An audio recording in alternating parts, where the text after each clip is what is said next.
जो भी भाजपा का प्रचार रहा है, मोदी जी का प्रचार रहा है, वो सब धर्म के नाम पर ही रहा है। बहुत अच्छा लगता है कि जब जब मैं आप सबके सामने आती हूँ, बहुत ही प्रेम से मेरा स्वागत करती हैं और बहुत ही ध्यान से बातें सुनती हैं। तो कभी कभी ऐसा लगता है कि राजनीतिक भाषण देने के बजाय बस बातचीत ही कर लूँ।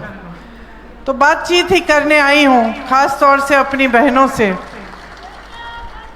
कि आज देश के क्या हालात हैं और प्रदेश के क्या हालात हैं, क्योंकि इनको समझना बहुत ज़रूरी है।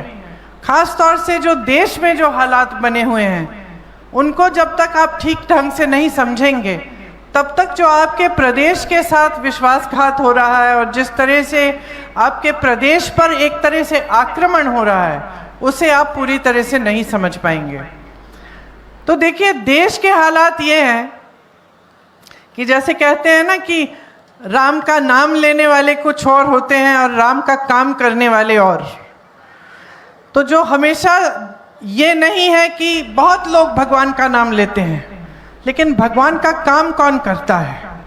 पहले चुनाव में भी यही रहा, जनता ने भरोसा दिया, आशाएं थी, उम्मीद थी जनता की कि एक अच्छी सरकार आएगी, मोदी जी में अपनी आस्था रखी और मोदी जी को जिताया। उस चुनाव को उन्होंने धर्म के आधार पर लड़ा था, वो जीते। चुनाव के प्रचार के समय कई वादे किए, कहा था कि किसानों की आय दुगनी हो जाएगी, कि 2 करोड़ रोजगार मिल जाएंगे, कि दुनिया में से सारा जो काला धन है वो वापस लाएंगे और आपके खातों में 15-15 लाख रुपए डालेंगे। खैर, वो बातें हुई नहीं। 5 साल गुजर गए,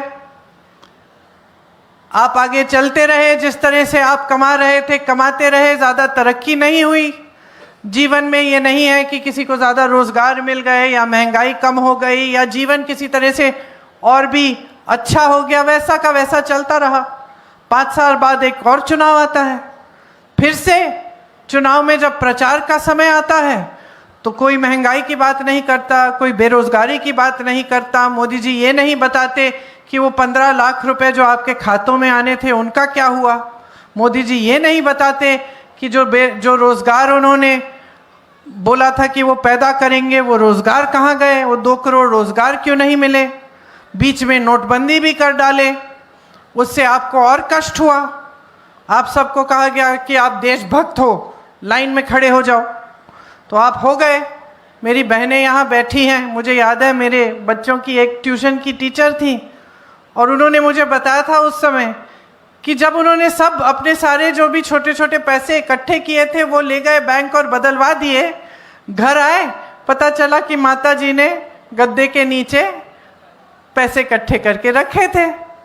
80 साल की माता जी, और बेचारी जब जब मौका मिलता था वो थोड़े थोड़े पैसे रख लेती थी अपने गद्दे के नीचे कि बच्चों को देंगे, पोते पोतियाँ आएंगे तो थोड़ा थोड़ा पकड़ा देंगे, कुछ खरीद लेंगे बच्चे अपने लिए। अब पता चला कि माता जी के गद्दे के नीचे हज़ारों रुपए पड़े हैं। तो फिर उनसे मांगना, उनसे कहना, उनको समझाना कि अब चलेंगे नहीं, हमें इनको बदलना है, ये सब काम किए। और सब घर घर में ये हुआ, घर घर में ये कष्ट हुआ। और जितनी भी बहनों ने इकट्ठा किया था पैसा, वो उन्होंने बैंक में अपनी जिम्मेदारी से दिया। कोई काले धन नहीं वापस नहीं आया, कोई खाते में पैसे नहीं आए, कुछ नहीं हुआ। सिर्फ आप कतार में खड़े हो गए, जो आपकी छोटी मोटी बचत थी वो चली गई। फिर जीएसटी आई, तमाम जितने भी छोटे कारोबार हैं, जो भी अपना छोटा बिजनेस चलाता था, उसके लिए महासंकट कि किसमें कितना जीएसटी डालना है। किसानों के लिए संकट कि जो भी खेती के सामान है उन पे भी जीएसटी है, सब महंगा होने लग गया, महंगाई बढ़ती चली गई। लेकिन 5 साल पूरे हुए, मोदी जी और उनके नेताओं ने ये कुछ बातें नहीं की आपसे। फिर से आए, फिर से धर्म की बातें, फिर से हिंदू मुसलमान ये सारी बांटने वाली बातें, फिर से वोट ले लिए आपसे, फिर आपने आशा जता दी इनमें, फिर से सत्ता में आ गए। तो अब आदत डल गई कि जो हम कहते हैं उस पर हमें अमल होने की कोई ज़रूरत नहीं है। जो जनता के काम हैं उन्हें करने की कोई ज़रूरत नहीं है। यहाँ के तो सांसद आते भी नहीं हैं।